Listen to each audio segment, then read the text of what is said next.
যেতিয়া অভিনেত্ৰীগৰাকীয়ে মানুহজনক নক কৰিলে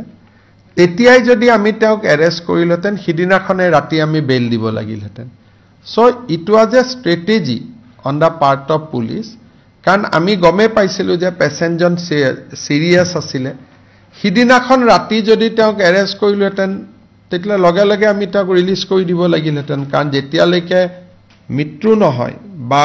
গ্ৰিভিয়াস ইনজুৰি আমি ৰিপৰ্ট দিব নোৱাৰো তেতিয়ালৈকে এটোটো নন বেইলেবল কেছ থাকে গতিকে আৰক্ষীয়ে যেটো স্ট্ৰেটেজিক্যালি যেটো কৰিব লাগে সেইটোৱে কৰিছে she has been put in lockup আৰু will file search sheet against her and it will be a case for culpable homicide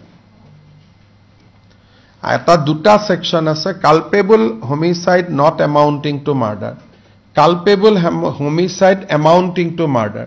প্ৰথম দিনা যদি তেওঁক আমি গ্ৰেপ্তাৰ কৰিলেতেন কেছটো হলতেন culpable homicide not amounting to murder বেল হৈ গলতেন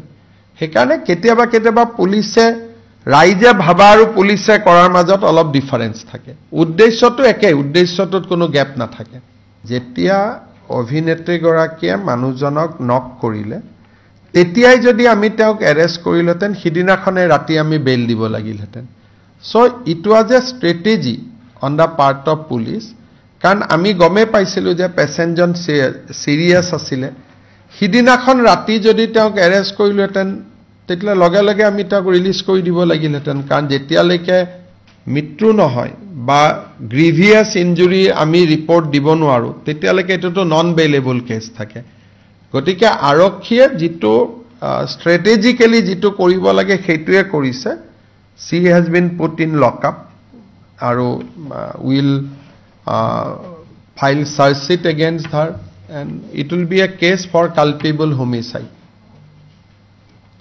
এটা দুটা সেকশন আছে culpable homicide not amounting to murder culpable homicide amounting to murder প্ৰথম দিনা যদি তেওঁক আমি গ্ৰেপ্তাৰ কৰিলেতেন কেছটো হলতেন culpable homicide not amounting to murder বেল হৈ গলতেন হেকাৰণে কেতিয়াবা পুলিশে ৰাইজে ভাবা আৰু পুলিশে কৰাৰ মাজত অলপ ডিফাৰেন্স থাকে উদ্দেশ্যটো একে উদ্দেশ্যটোত কোনো গ্যাপ না থাকে